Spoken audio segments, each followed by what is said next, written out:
Hey guys, welcome back to my YouTube channel. My name is Precious Elikwe, and thank you so much for all those that are watching my videos and showing their support by subscribing to the channel as well. Thank you to all my new YouTube subscribers and my viewers. Thank you guys so much. It really means a lot to me, and you guys are helping the channel grow as well. So today's video is quite different, very different, because it's going to be raw. It is currently what's the time? Just gonna check the time real quick. This one was a very common rhythm. Sorry guys, just gonna pause this. By being irregular. So it's currently 7:16 a.m. So as you can tell by the title, that's what I'm going to be talking about this morning. So yesterday was my first clinical placement in palliative. The course was because I have already done the course and I'm just doing my placement on the course, and it's chronic care in practice. So yesterday my shift started at 2:30 at this little palliative facility. Just as it's a facility of 7 rooms, so you can imagine how small it is. And it was founded in 1995, if I'm not mistaken. So yeah, so I walked into this facility, then I did my orientation,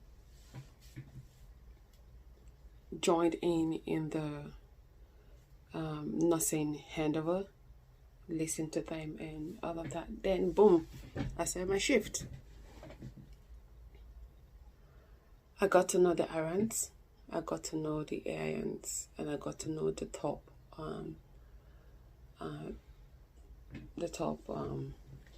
offices,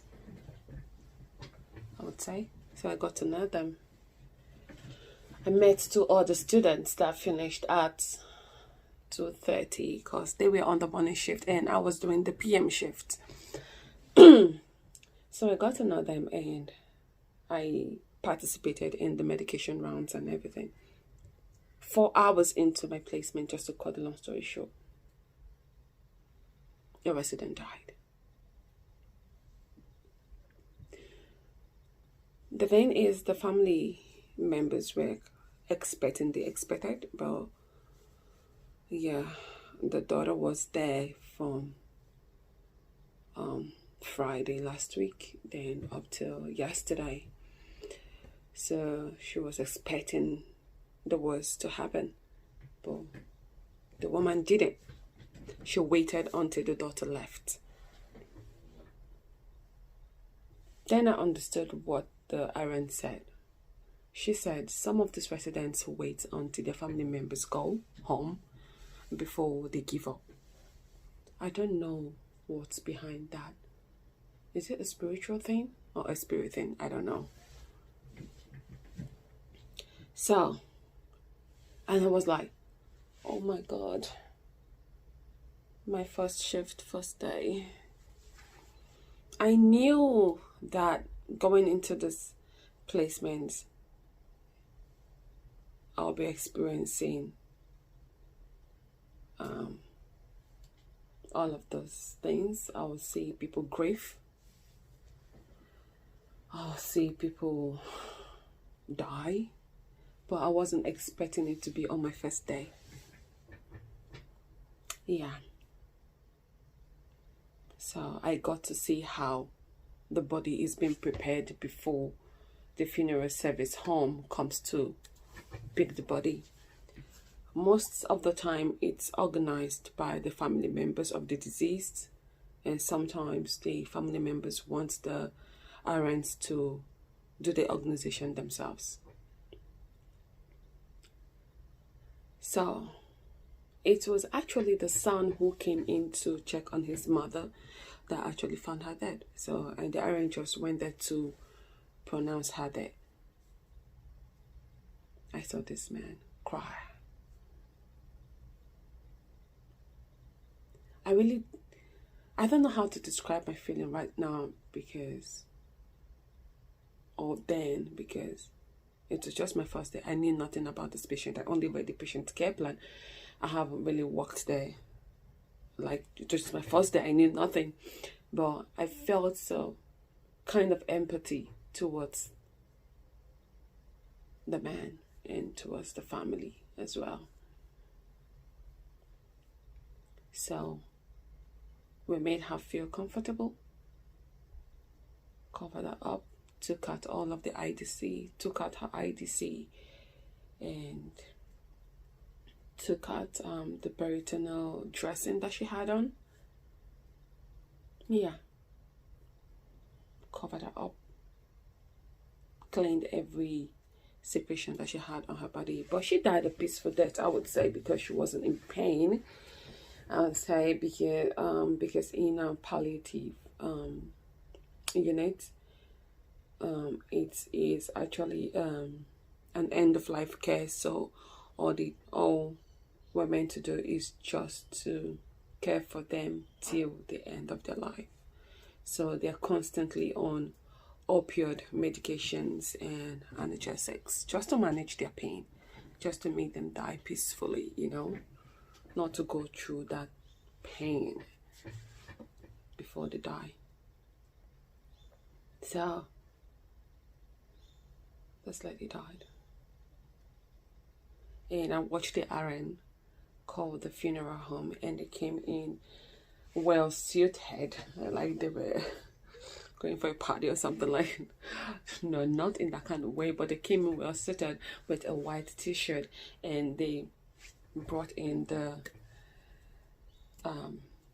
stroller outside, opened the body bag and transferred this woman into the body bag, zipped it up, and off she went.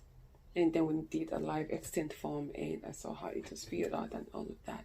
I saw how the news was broken to, how the RN broke the news to the daughter of the woman that left. Yeah. So comparing that moment to my first clinical placement in an aged care facility, it was quite different. So I remember my last day of placement in an aged care facility. It was quite emotional because then you got to we got to interact more with the residents. We listened to them, we cared for them, we did their personal cares, we helped with feeding, we helped with other basic nursing skill like taking BGLs and doing some wound dressings and doing some pressure area cares and all that. So I really enjoyed that because it was more hands-on, kind of, because most of these residents there and the aged care facility, they really didn't have anyone to talk to. So we, the students, were there to listen to them, narrate their life experiences, listen to them tell us the life they had before coming into the aged care facility. Mind you, most of them were nurses, most of them were naval officers, most of them held top positions in organizations. There's this man, he invented a water pump. He's there, and he had bone cancer, and he was in a lot of pain. Then there's this woman that we grew so much attachment for.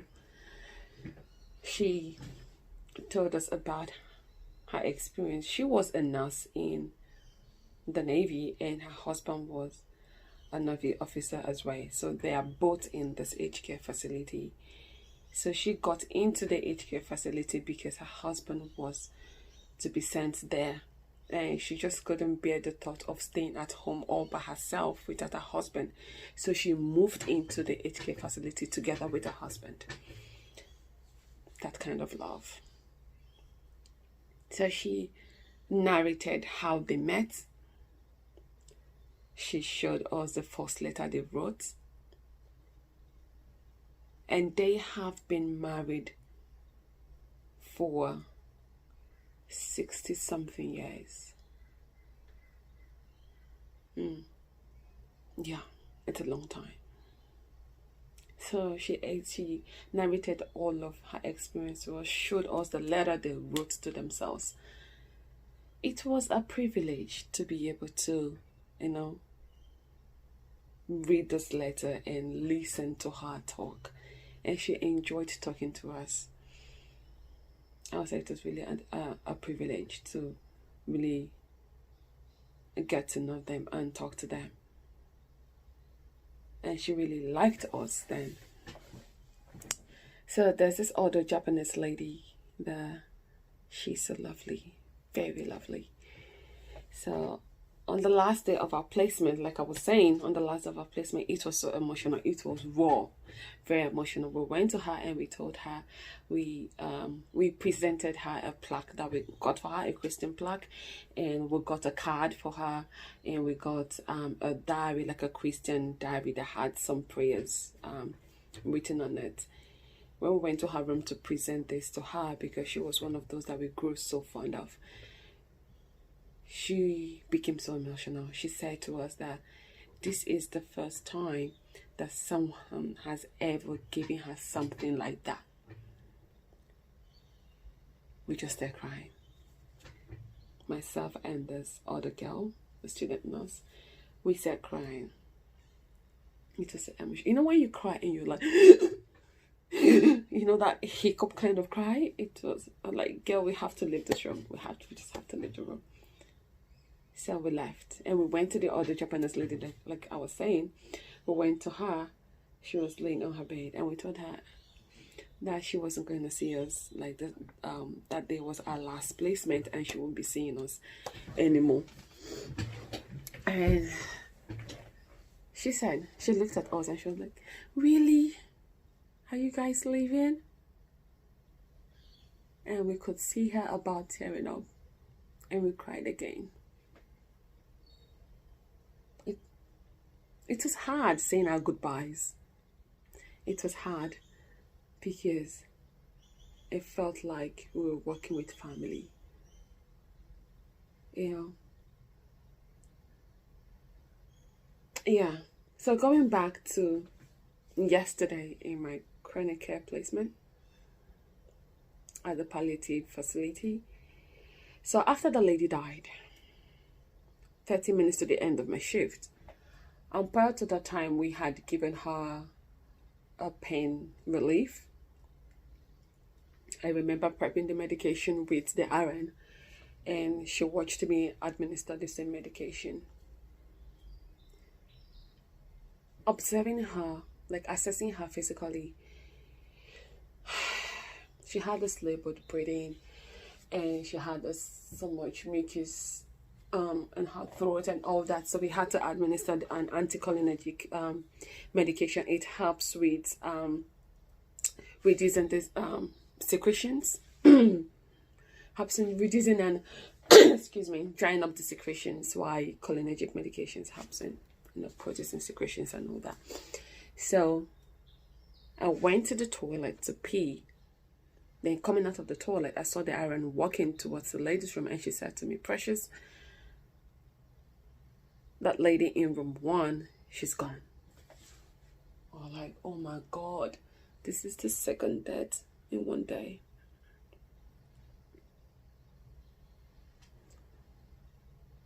We prepped her up again, made another call to the family member. It didn't really hit me hard. I was sad anyways. I was really sad, but it didn't really hit me hard because I didn't know these residents. I only read their care plans, what medications they're on, the diagnosis, and that was all I knew. So it didn't really hit me so hard. And I remember the RN asking me if I was sick, if I was okay. I said, yes, I am very much okay. Then it got me thinking, life is short. though they have aged 74, 80, 77, though they've come of age,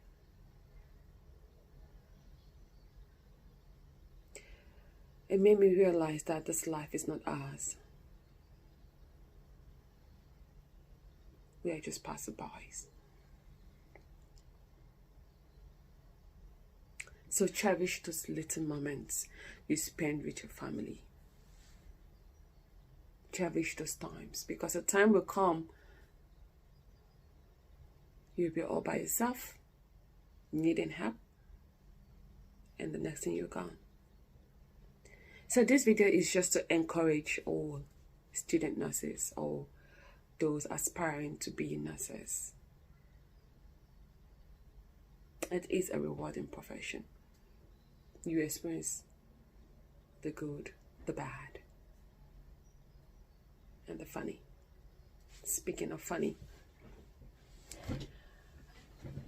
fast forwarding back to my aged care placements, I told you about the other ladies, and I forgot to mention there's this other lady in the aged care facility that was 103 years old. Yes, 103. And when I tell you that this lady is strong, she is strong, very strong. She walks herself to the bathroom.